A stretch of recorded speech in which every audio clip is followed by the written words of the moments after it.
अंगारक चतुर्थीची कहाणी.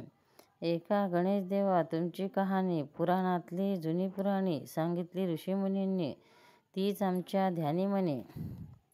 आटपाट नगर होतं. तिथं एक राजा होता.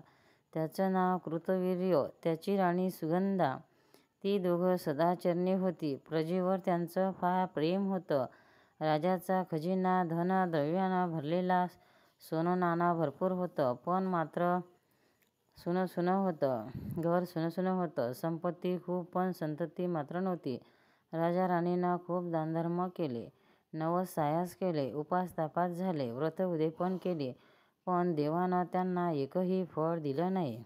राजा-राणी उदास झाले. तीर्थयात्रेला गेले. त्यांनी अरण्यवास पत्करला, तपश्चर्या सुरू केली. मग एके रात्री राजाचा पिता स्वप्नात आला. त्यानं दृष्टांत दिला. पिता म्हणाला, कृतवीर्या, तुला संतानप्राप्ती व्हावी म्हणून मी नारदाच्या मध्यस्थीनं ब्रह्मदेवाला भेटलो. प्रार्थना केली. ब्रह्मदेवानं सांगितलं, पूर्वजन्मी तुझ्या हातून खूप पाप झालं. ते पाप नाहीसं व्हावं म्हणून गणेशाची आराधना कर. अंगारकी चतुर्थीचं पुण्यकारक व्रत कर. त्या व्रताच्या प्रभावानं तुला पुत्रप्राप्ती होईल. अंगारक चतुर्थीचं व्रत कसं करावं, काय करावं ते नीट ऐकून घे. ध्यानी धर, व्रत पूर्ण कर. एक आता दरवर्षी मंगळवारी येणाऱ्या चतुर्थीला अंगारकी चतुर्थी असे म्हणतात. वर्षातून 12 महिन्यातून एक वेळ येते. व्रत करणाऱ्या स्त्री-पुरुषांनी त्या दिवशी पहाटे उठावं, गणेशाचं ध्यान चिंतन करावं, तिळावळ्याचं उटणं लावून स्नान करावं, गणेश दर्शन घ्यावं, दिवसभर उपवास करावा, थोडा फलाहार करावा, दूध घ्यावं, चंद्रोदयाच्या वेळी गणेशमूर्तीची पूजा प्रार्थना करावी, चौरंग पाटावर कलश मांडावा, त्यावर गणेशमूर्ती अथवा सुपारी ठेवावी, अभिषेकयुक्त पूजा करावी, तांबडे वस्त्र, तांबडे गंध, तांबडी फुले आणि 21 दुर्वांची जुडी गणेश मूर्तीला व्हावी, धूप दीप ओवाळून 21 मोदकांचा नैवेद्य दाखवावा, फल तांबूल विडा दक्षिणा मूर्तीपुढे ठेवावी, आरती करून अक्षदा व फुले व्हावी, प्रार्थना करावी.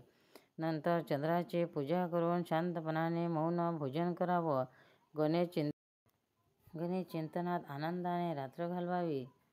फलाहार करून उपवास करून अंगारकी चतुर्थीचं व्रत करावं. जेवण नाही, फराळाचंच करायचं. तीर्थ घेऊन पूजा विसर्जन करावी. असं हे 4, 11, 21 11 वेळ करावं. मंगळवारी येणाऱ्या संकष्ट चतुर्थीला अंगारकी हे नाव आहे. तेव्हापासून हे व्रत सुरू करावं आणि शक्यतो अंगिरकालाच या व्रताचं उद्यापन करावं. व्रतामुळे संततीची प्राप्ती होईल, मनातील इच्छा पूर्ण होईल. कृतवीर राजानं तो दृष्टांत लक्षात घेऊन माघवद्य चतुर्थी, मंगळवारी संकष्ट चतुर्थीचं व्रत सुरू केलं. राजा-राणीनं हे व्रत निष्ठापूर्वक केलं. वर्षभरात गणेशकृपेने सुगंधा राणीला पुत्ररत्नाचा लाभ झाला. आनंदी आनंद झाला. त्या राजपुत्राचं नाव कार्तवीर्य असं ठेवलं. पुढे हा कार्तवीर्य मोठा गणेशभक्त कीर्तिवान झाला. त्याची कहाणी विलक्षण आहे. ती पुराणात सांगितली आहे. प्राचीन काळी हे अंगारकी व्रत कोणी कोणी केलं, त्याचं फळ त्यांना काय कसं मिळालं ते आता ऐका. या प्रत्येक काळी कहाणी खूप मोठी आहे, पण थोडक्यात सांगतो.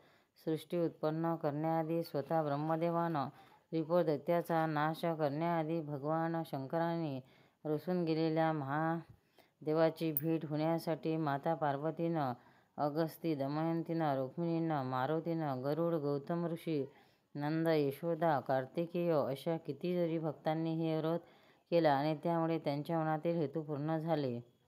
अंगारकी व्रत करणाऱ्या त्या सर्वांचं जसं कल्याण झालं, तसं गणेशकृपेनं तुम्हा आम्हा सर्वांचं हो.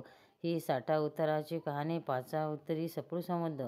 हे देवा एकदंता, शूर्पकर्णा, लंबोदरा, गजानना, तू भक्ताच्या इच्छा पूर्ण करतो. सिद्धिबुद्धीचा नायका, ब्रह्मादी देव तुझे ध्यान करतात. मी तुला वंदन करतो. हे जगद्धारा, अनाथनाथा, तुझी कृपा आम्हावर हो. आमची संकटे दूर होत. आमच्या घरात सुख संपत्ती प्रगती आणि समाधान नांदू दे. ओम गणपतीय नमः. गोपाल कृष्ण भगवान की जय. भक्तांनो, व्हिडिओ आवडल्यास व्हिडिओला लाईक करा, शेअर करा, सबस्क्राईब करा. तसेच बाजूला असलेल्या बेलवर क्लिक करा, म्हणजे याच्यापुढील सर्व व्हिडिओ तुम्हाला सर्वात आधी मिळत जातील. जय श्री कृष्ण.